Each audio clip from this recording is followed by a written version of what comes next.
Ladies and gentlemen, welcome to the board of the week. It was played at the Valentine's Day tournament last week. For a reminder, it was a match point tournament and I decided to open one spade with south hand. Partner bets 2 diamonds is forcing to game, and I decided to jump to 3 spades to show a good 6th card. After that, partner have driven me to 7 no trumps. How do you declare?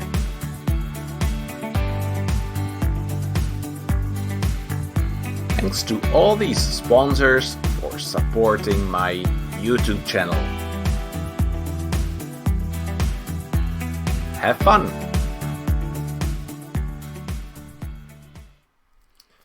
So welcome guys. For this week I have made a little change because the Czech Federation tournament is over. Congrats to Jacques Cruchon, who will play the Reward Challenge tomorrow, and I will show the boards also tomorrow from that. But I had an interesting board, an interesting card play in the Valentine's Day tournament, and this is the start. So obviously 1 spade, everybody will do that, but after 2 diamonds there are few ways how to continue. Some will probably bet 2 spades as just waiting, some might bet 3 diamonds to raise partner suit, and some might jump to 3 spades to show extra. And 3 spades actually shows 14 to 17 high card points, but right now, my goal in match points is to show a good spade suit, because playing a spade contract instead of diamond contract might make a huge impact both on the game or the slam level. So I decided to jump to 3 spades since I have only 5 theoretical losers and a minimum 8 card fit in diamonds, most likely a 9 card fit. So those losers will get covered. After that, partner Q-bits with 4 clubs. I don't have a diamond Q-bid, so I just bid 4 hearts as a control in hearts and show 2 key cards and a spade queen for the Blackwood. And that was enough for partner to decide to jump to a Grand Slam. Well, and here we go. Partner is declaring and East has to make the lead. And after 7 of spades and watching partner's hand, spades are good. Heart ace, it's perfect. Club ace, perfect towards my king. But the problem is in diamonds. And, well, if you guess the queen, the contract is otherwise really easy. So the first start, what probably everybody will do, just duck the spade, try to cash 1 round of diamonds, and then see what will actually happen later. And this is where you need to make a break. So you see the 4 of diamonds from east and the 8 of diamonds from west. And since Arjun is 100% solid with showing the count, you might figure out the distribution in diamonds right now from the first card. Because the 4 of diamonds is the lowest card, since I have the 2 and a 3, it seems like East has an odd number of cards. They had only 5, so the only possible distribution might be 3-2 for East to have an odd number, or he might have honor 4, so the queen for doubleton. But that way West will have 3 cards and will play his lowest card. The other cards are 5 and a 7. So by playing high-low, Arjun is showing an even number of cards. If they have 4 cards, they play the second lowest. So with these 2 cards played, it's guaranteed that West is having a doubleton and East is having a 3 card. And right now, the only option how to make seems to be that West is having doubleton Queen 8. Or do you see any other option? Well, obviously, other option is based on if you manage to get rid of 2 diamonds. So one of the possible discard is playing the hard finesse, and if that works, you have 1 diamond discard. Still, you have 1 loser left. And how you get that loser, if you know that East is having the Queen of Diamonds, if it doesn't drop, and you can test it right now, and really the Queen doesn't drop, so now it's guaranteed because West played 8 and a 5 and East played 4, 7 to show odd number of cards, so East is having the Queen of Diamonds. So the only way how to make the contract right now is first playing the hard finesse, and second trying to get an extra trick on a small card. And that's usually possible if you have a chance to score a trick in 3 suits. You might say that yes, in clubs it's impossible to get a trick, right? With ace third and doubleton king. But if you know a little bit of squeezes, then you might know that you can force opponents to get rid of all their cards because they have to hold the other suits. So now in these boards you have to watch closely what are the discards, so at the end you find out which small card is actually the winner.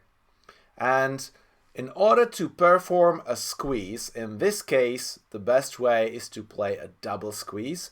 You have to keep the threads behind opponent's stoppers. So I have to keep my diamond jack behind East. Actually, it might be even the diamond 6. Pity that I didn't have the 7. First, hard discard with East. Just to remember, West is playing the 9, so right now we might remember that there's only a king and jack in hearts missing, and East is playing the 2. So 4-2 is actually an even number of cards, so most likely East started with 4 hearts, so in 2 rounds he will be out. Therefore West might hold his 3 cards in hearts, and the heart 7 might be a threat.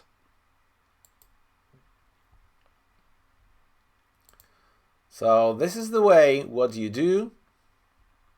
East discarded the club, and right now the best way is to play the hard finesse first, because that's where you want to test if actually hard split. So West covered the 10 with the jack, and by cashing the ace, discarding the diamond, which is still a loser, West already dropped his king. So right now we know that the heart 7 is actually a winner. Unfortunately, in this case, we don't see the perfect example where West should have discarded his clubs first and keep his 3 hearts.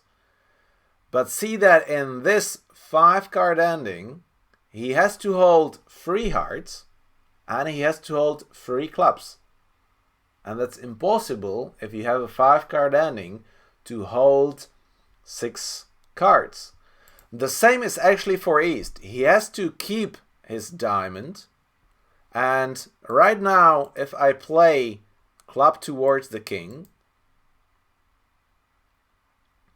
and then play the spade, if West keeps his hard winners, I can discard the heart. If East now has to hold 2 clubs and 1 diamond in 3-card ending, and actually at the end in 2-card ending, and that's impossible for him to hold up. So this way we already know that the heart 7 is a winner. So right now I'm discarding the club loser because West decided to show me immediately that he's going the hearts and he's keeping the club stopper. So this way you can make 7 no trumps on a double squeeze. And I think when I was actually playing, my heart 7 was not a winner. It was the 8 of clubs, which at the end made the trick.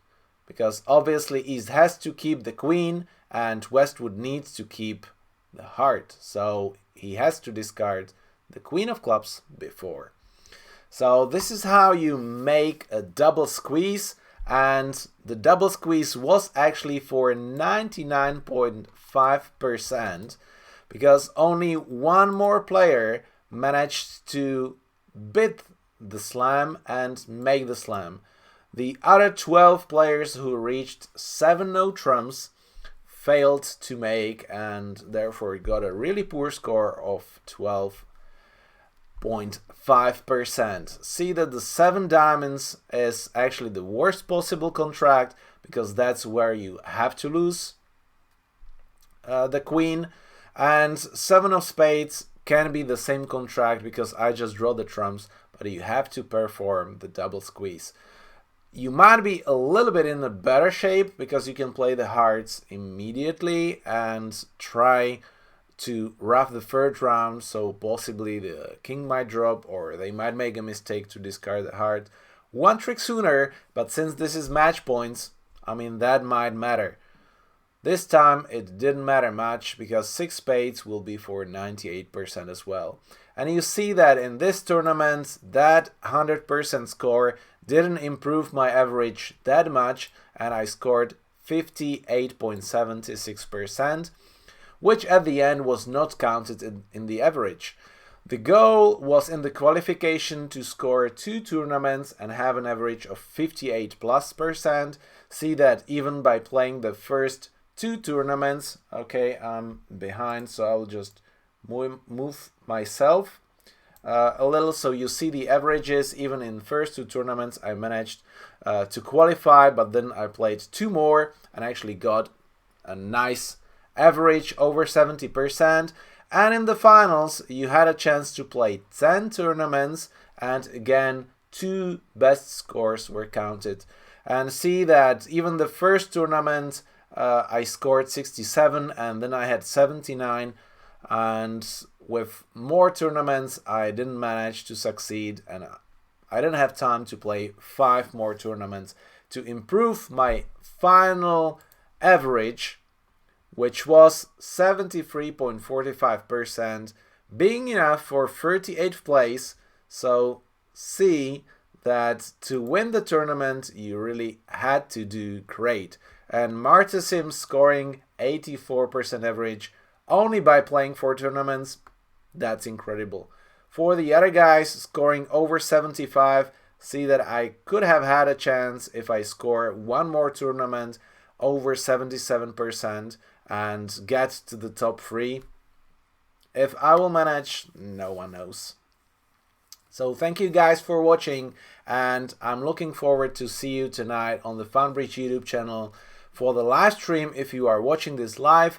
If you are watching this later, then tomorrow there will be a reward challenge against the Czech Federation tournament winner, and on Thursday evening there will be a live stream on my YouTube channel. So thank you guys for watching, take care and stay safe.